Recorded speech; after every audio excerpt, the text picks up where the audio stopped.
uma honra estar aqui com vocês. Eu espero que a gente consiga ser multiplicador de conhecimento e que as dúvidas sejam sanadas e que a gente estabeleça um novo canal para comunicação. Meu nome é Janine Machado, eu sou mastologista do Hospital Universitário Cassiano Antônio Moraes, sou médica da EBSER, mestre pela Escola Paulista de Medicina, Unifesp, e atuo na área que eu deveria atuar. Realmente estou aqui de corpo e alma, recebendo de vocês o que vocês precisarem, e vamos seguir então, vamos começar a nossa aula. Nada mais adequado do que em outubro falar sobre câncer de mama, é nosso momento. É o outubro rosa realmente, e esperamos que mais rosa ele fique. Partindo aqui para nosso primeiro slide, é estimado que em torno de 41 milhões de mulheres no mundo sejam diagnosticadas com câncer de mama nos próximos 25 anos. É um número expressivo, né? Mais de 10,6 milhões podem morrer nesse período. E, nesse momento, nós que somos da área de saúde, a gente tem que chamar a responsabilidade. O que é que nós, efetivamente, podemos fazer para poder mudar esse cenário? Infelizmente, fatores genéticos ligados à história familiar são imutáveis. Eu não consigo mudar uma genética de família. Mas a boa notícia é que apenas 5% dos cânceres são geneticamente linkados. Então, nesse momento, a gente verifica que 90% a 95% de todos os cânceres diagnosticados são esporádicos e não hereditários. Aí a gente esbarra nos outros fatores de risco. Seriam esses, então, na verdade, eu nem coloquei aqui no slide porque é óbvio, o maior fator de risco para câncer de mama é ser mulher.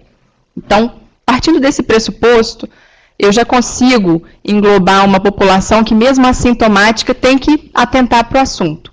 Um outro ponto é a idade. E você, olhando para a população do Brasil, vai conseguir perceber que cada vez mais longevos nós estamos. Viver mais é uma tendência do nosso país. Então, quanto mais velhos estamos, mais chance de câncer temos. E se a gente for realmente pensar em outros fatores de risco, as menstruações iniciais, as primeiras menstruações da vida, as menarcas, estão acontecendo cada vez mais precocemente. As pacientes, em geral, ao se organizarem em planejamento familiar, tendem cada vez menos a ter filhos ou tendo nenhum filho.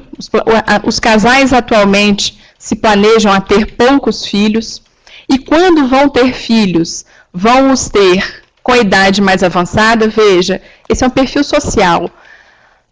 A maioria dos pacientes que a gente observa aqui mudaram realmente um padrão. A gente via há uns 25, 30 anos atrás, pacientes que tinham como maior objetivo serem mães, serem esposas, e hoje esse é um objetivo secundário. Existe, então, uma prioridade para a carreira, para construção de patrimônio, e a paridade, que é o momento de ter o filho, realmente se torna menos prioritário. Então, cada vez mais tarde, essas pacientes têm seus filhos.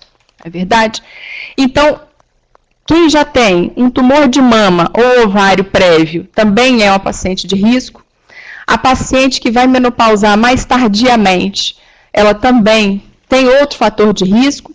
E aqui aparecem dois fatores de risco sobre os quais a gente tem que agir muito incisivamente, que seria a obesidade e o consumo de álcool, porque em cima desses dois eu consigo agir, nós conseguimos agir.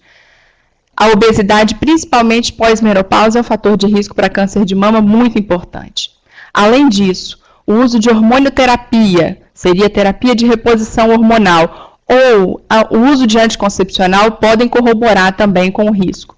Além disso, quem é exposto à radiação, principalmente quem é exposto à radiação na infância, exemplo, quem tem um sarcoma na infância e necessariamente precisa ser tratado com radioterapia, então esse tórax pode trazer um risco para o futuro adulto.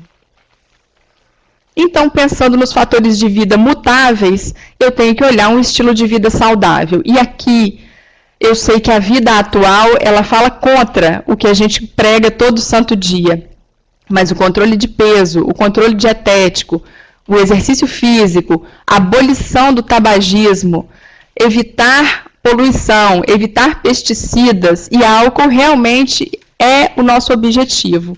Quanto mais saudável a vida, quanto mais em movimento o corpo está, quanto mais saudável as ingestas acontecem, menor o risco que pode ser mudado pelo estilo de vida. Câncer de mama é o tumor mais frequente em mulheres. É cruel a gente falar isso, porque a sobrevida média após o diagnóstico, após 5 anos, é de 89%. 1 em cada 5 casos novos já tem metástase ao diagnóstico, ou seja, estamos chegando tarde. O câncer de mama é a principal causa de morte por câncer em mulheres no Brasil. Então, a gente está falando de dados aqui que são para sensibilizar realmente toda a equipe que pode interferir no rastreamento adequado. Mundialmente, espera-se, aqui são dados, vejam aqui embaixo, tá? Instituto Nacional do Câncer de 2016. Estima-se no mundo inteiro 1.700.000 novos casos, no Brasil 52 mil novos casos, mortes no mundo 522 mil e no Brasil 14.200. O que podemos fazer para mudar isso? Vamos olhar num panorama geográfico aqui então? Como que a gente trata câncer de mama? E aqui talvez a gente tenha alguns vieses para termos esse tipo de estatística. Eu tenho aqui, distribuído por regiões no Brasil, a quantidade de câncer por 100 mil mulheres, tá? E vocês podem observar que quando a gente está na região norte, eu tenho um número pífio, 22 cânceres para cada 100 mil mulheres. Por que será? Será que o rastreamento está inadequado? Será que eu não tenho número de mamógrafo suficiente? O que será que acontece na região norte? Será que eu tenho um outro perfil de paciente? Por outro lado, aonde você tem o maior número de cânceres detectados é aqui na região sul, 74 para cada 100 mil mulheres, certo? E nós, na região sudeste, 68 cânceres para cada 100 mil mulheres. No Espírito Santo, 70 para cada 100 mil mulheres. Então, nosso papel é encontrar quem são essas pessoas. Só para a gente poder ter um panorama de distribuição de câncer de mama, vamos olhar aqui. Em relação aos outros cânceres, em relação às localizações primárias, o câncer de mama ele ganha em disparado. A mama feminina... Eles não estão ouvindo. Não? Não, só um minuto. Só um minuto.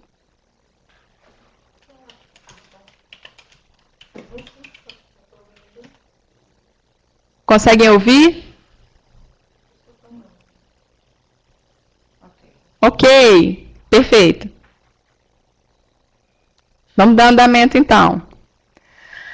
Em relação ao câncer de mama, então, vocês vejam a proporção de todos os outros cânceres, os mais frequentes nas mulheres, mama detém 28,1% de todos os diagnosticados. A seguir, cólon e reto, colo do útero, traqueia, bronquio-pulmão, estômago, corpo, ovário, glândula da tireoide, linfoma não Hodgkin e sistema nervoso central. Gente, aquilo que eu estava falando para vocês, 30 anos atrás, 35 anos atrás, se nós voltássemos nessas estatísticas, o câncer mais prevalente era colo uterino. Então, essa é uma história que está sendo construída com a atualidade. É uma mudança de perfil de mulheres. Para o câncer de colo uterino, por exemplo, você tem fatores de risco como múltiplos parceiros, exposição para o HPV, essa história do colo uterino.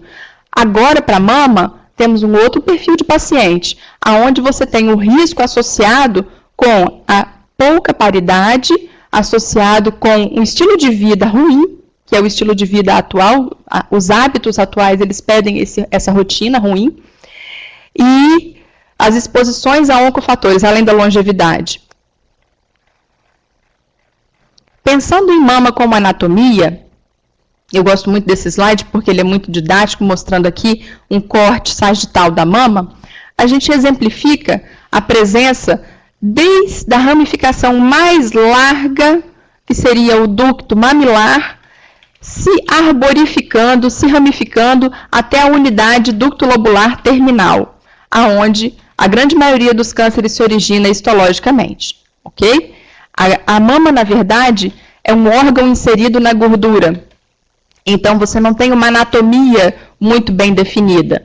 Falo isso porque é muito comum que as pacientes venham em unidade de saúde ou que venham procurar a gente no hospital universitário com uma queixa de alteração palpatória, mas que, na verdade, trata-se de apenas uma distribuição glandular. A mama ela não é lisa, correto? Na presença do carcinoma ductal in situ, a gente consegue observar uma proliferação intraductal de células atípicas. Histologicamente, a gente consegue ver nucleolo evidente, células realmente suspeitas, mas que, em suma, respeitam a membrana basal do ducto. Essa é uma doença contida, chamada localizada.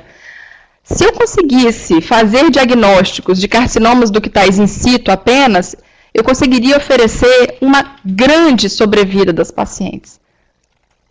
Já no carcinoma ductal invasivo, a gente observa que essas células saem de dentro do ducto, rompem a membrana basal e efetivamente invadem os tecidos periféricos. Então, é como realmente o carcinoma ductal invasivo se comporta e tem a maior prevalência. O carcinoma mais frequente é o carcinoma ductal invasivo, realmente. Corresponde a 80% de todos os cânceres de mama. Ele apresenta, de fato, uma alta taxa de metástase via linfática, e daí, então, nós temos um grande fator prognóstico, que é a metástase linfonodal. O lobular invasivo já mostra um crescimento não no ducto, mas sim no lóbulo da unidade ducto-lobular terminal. Menos frequente, 15% dos tumores invasivos, certo? Também rompendo a membrana basal, invasividade da mesma forma. Eu já pulo para o próximo slide falando de mamografia, mas eu não queria deixar passar, e é nesse momento que eu tenho que falar, a respeito de autoexame. O autoexame, ele é importante. Ele não pode ser empregado como rastreamento populacional. Seria irresponsável da nossa parte lidar com o autoexame nessa função de rastreamento populacional. Mas o autoconhecimento da mama, se examinar pelo menos uma vez por mês, após períodos menstruais, onde as mamas estão menos túrgidas, menos entumecidas, é importante que seja realmente pregado pelas pacientes, pela equipe de saúde para as pacientes. Um autoconhecimento é fundamental. Qualquer alteração percebida pela paciente, ela pode trazer uma antecipação em consulta médica, ou em consulta com a equipe de saúde. A questão toda é a seguinte, que eu, como rastreadora, vou ver essa paciente uma vez por ano. E desse intervalo de um ano para outro, alguma alteração palpatória pode acontecer. Se essa paciente nunca se examina, eu perco um momento ideal para poder diagnosticá-la. Então, autoexame deve ser estimulado, mas não é um exame de rastreamento. Quando eu falo de rastreamento, sim, mamografia é o melhor método para rastrear. E o que seria o rastreamento, screening? Rastreamento é uma técnica que efetivamente diminui a mortalidade da doença. Então, a partir do momento que você aplica a mamografia para a população, e a nossa população-alvo está a partir de 40 anos de idade, eu consigo diminuir mortalidade efetivamente. Isso significa que é um exame que é de fácil aplicação, que é de baixo dano, não é pouco lesivo para paciente, ele é de alta sensibilidade, alta especificidade e produz realmente um grande resultado, que é a diminuição da mortalidade. Portanto, deve ser aplicado populacionalmente. Eu não preciso ter ninguém sintomático para fazer mamografia, pelo contrário, é a população assintomática que deve ser submetida à mamografia, mulheres a partir de 40 anos de idade. Aqui a gente exemplifica o tamanho médio de um nódulo descoberto na mamografia de rotina. Consegue observar? Por volta de 1 centímetro ou menos, ok? Se eu faço uma primeira mamografia e nela eu descubro um nódulo, em média, eu tenho 1,2 centímetros. No autoexame eu já descubro esse nódulo maior. Aqui eu faria um diagnóstico melhor do que aqui. E no nódulo descoberto em autoexame ocasionalmente, eu já tenho um tamanho ainda maior, 2 para 2,5 centímetros. Não é o ideal. Ideal é que eu descubra aqui. E talvez a autopalpação, o autoexame, não me ofereça essa oportunidade. Uma exemplificação de um exame radiológico. Aqui a gente tem um clássico tumor rastreado mamograficamente, uma área hiperdensa mal delimitada, no quadrante superior de mama. E aqui uma exemplificação de subtipos moleculares. Eu preciso falar de subtipos moleculares para vocês, porque isso aqui é o futuro da mastologia. Na verdade, depois que fazemos o diagnóstico de câncer de mama, o estudo imunohistoquímico, ele prevê a avaliação de receptores sobre a superfície tumoral. Eles podem, então, os tumores ser divididos entre luminal A, luminal B, HER2 e triplo negativo, de acordo com a combinação de receptores que se expõe na superfície. Obviamente que isso aqui é apenas um princípio, já é nosso dia a dia a imunohistoquímica. Futuramente, nossa expectativa é que nós tenhamos disponível para toda a população a avaliação genética com efetivamente todos os receptores e toda a assinatura genética individual dos tumores. Então, os tumores chamados luminais, eles têm melhor prognóstico e graças a boa avaliação, nós podemos então identificá-los, porque aqui nós temos então 70% de todos os tumores, não é? Eles têm a maior prevalência na raça branca, não sei nem se aplica para o Brasil, que a nossa referência bibliográfica é americana, a nossa população mais misturada que é difícil separar por raça no Brasil, enfim, mas o tumor que a gente mais encontra aqui no Brasil ainda é o luminal, sendo que o luminal A tem alta positividade para receptores de estrogênio e genes relacionados, com pouca expressão de genes proliferativos, 80% dos carcinomas e presentes mais de 65 anos de idade, certo?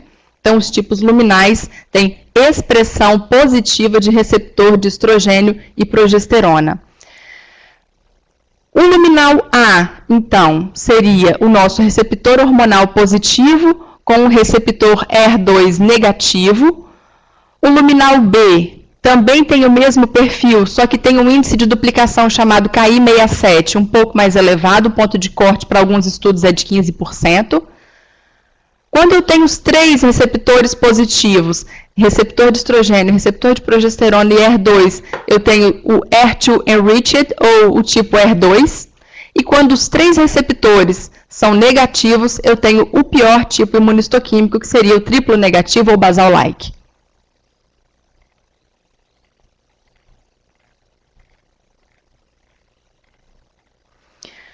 A superexpressão de HER2 nas células tumorais, então, traduz maior agressividade da doença, um estadio mais avançado, aumento de metástase, redução na sobrevida livre de doença, menor sobrevida, menor taxa de resposta ao tratamento quimioterápico.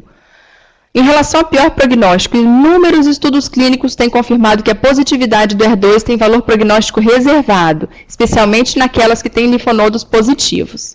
Portanto, o tipo de tratamento escolhido dependerá das características do tumor, da extensão do comprometimento, que seria o estadiamento, do estado geral da paciente e da decisão do paciente médico. A gente acabou de voltar de um congresso agora, na semana passada, onde a Sociedade Brasileira de Mastologia preconiza que a decisão cirúrgica e terapêutica também leve em consideração a decisão da paciente. Ela participa ativamente, também se manifestando nessa questão.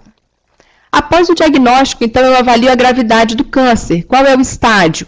E, para tanto, a gente usa um sistema chamado TNM, o de sempre, que a gente sempre usa para todos os tumores, onde T me mostra o tamanho tumoral, N, os linfonodos regionais comprometidos e M, a presença de metástases.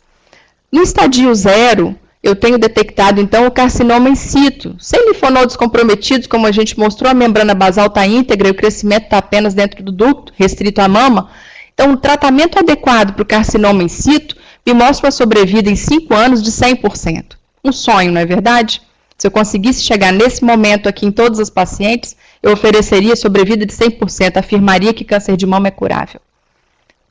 No estadio 1, os tumores têm até 2 centímetros aqui, ou então eu tenho um tumor não detectado na mama com axila positiva ou com microinvasão, como a gente consegue detectar aqui. Microinvasão axilar é praticamente nada na axila. Consigo oferecer uma sobrevida boa? Sim, 98,8%. Estadio 2. Aqui eu já tenho um T um pouco maior.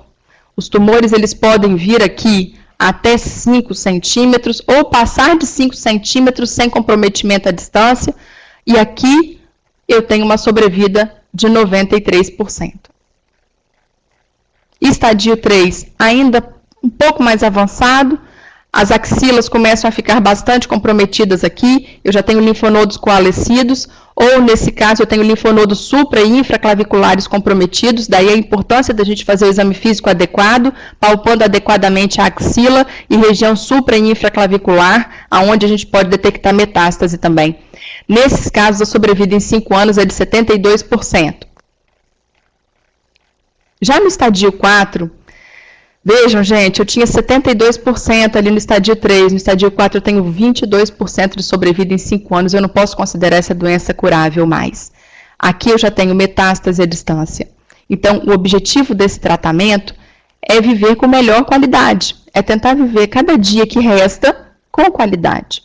Eu não consigo oferecer cura efetivamente, apenas em 22% dos casos. Então, é ideal que a gente não chegue aqui nesse diagnóstico, que a gente chegue cada vez mais precocemente. Então, em resumo, quando eu faço o diagnóstico em estadio 1, 2 e 3, eu consigo oferecer cirurgia ou neoadjuvância, que seria o tratamento antes da cirurgia, ou a adjuvância, e efetivamente algum percentual de cura. No estadio 4, onde eu já tenho metástase à distância, eu tenho a liberdade para fazer o uso de quimioterapias ou terapias-alvo de primeira, segunda linhas e demais, para tentar ofertar algum tempo de sobrevida com qualidade para essa paciente. Aqui o tratamento é curativo e aqui o tratamento é paliativo.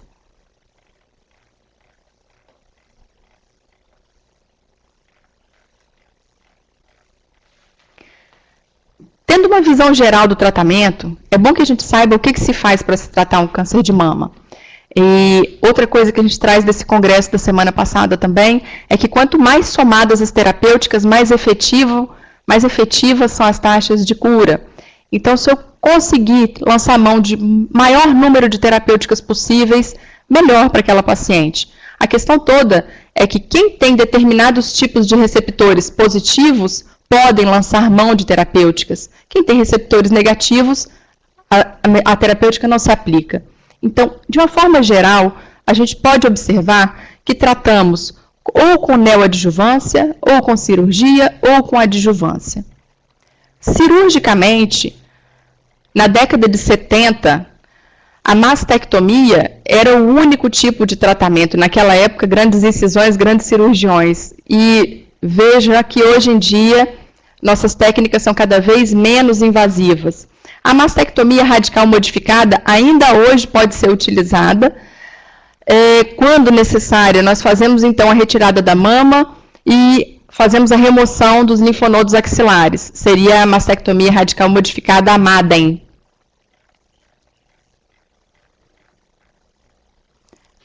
Sendo uma mastectomia simples, eu removo o tumor. Quando não é necessário retirar todo o conteúdo axilar.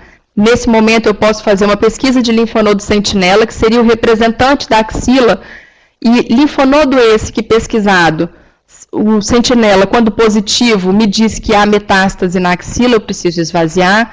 O linfonodo sentinela negativo, encerra-se a cirurgia por ali, e a gente não tem necessidade de esvaziamento axilar. Uma outra modalidade de cirurgia, muito segura também, seria a lumpectomia, onde se retira o tumor com margens de segurança, ou quadrantectomia, onde se retira um segmento, aproximadamente 1/4 de mama. A retirada de linfonodos pode acontecer. A remoção de linfonodos realmente se faz necessário quando eu tenho uma axila clinicamente positiva que não responde à adjuvância. Não significa que quando você recebe uma paciente em unidade de saúde, por mais comprometida que aquela axila esteja, que necessariamente nós tenhamos que esvaziar. É possível que a neoadjuvância, a quimioterapia antes da cirurgia, reduza aquele tumor e que nós possamos ofertar uma biópsia de linfonodo sentinela após a quimioterapia neoadjuvante. Essa é uma tendência moderna e que pode ofertar a paciente se conservar com o tecido axilar. Por que eu tenho tanto interesse em falar a respeito de tecido axilar? Porque uma vez esvaziada a axila, aquela paciente demanda um cuidado eterno. Você perde a drenagem linfática adequada daquele braço, tem chance de linfedema periférico e é um braço que invariavelmente precisa de cuidado fisioterápico, não deve ser posicionado em venóclise e não deve ser submetido a nenhum tipo de injúria, como tirar cutícula, por exemplo, a gente evita no braço que já foi esvaziado, certo? Na quimioterapia, drogas parenterais ou orais com o objetivo de impedir a replicação tumoral são usadas. Existem inúmeros esquemas quimioterápicos, a indústria farmacêutica do câncer de mama ela é vasta, e numa outra oportunidade, se vocês quiserem falar com um oncologista clínico, a gente também tem aqui no hospital, mas de qualquer forma, são divididas de acordo com a estrutura química ou modo de ação de origem. Em geral, a quimioterapia ela pode reduzir o tamanho do tumor e permitir a cirurgia conservadora em casos avançados.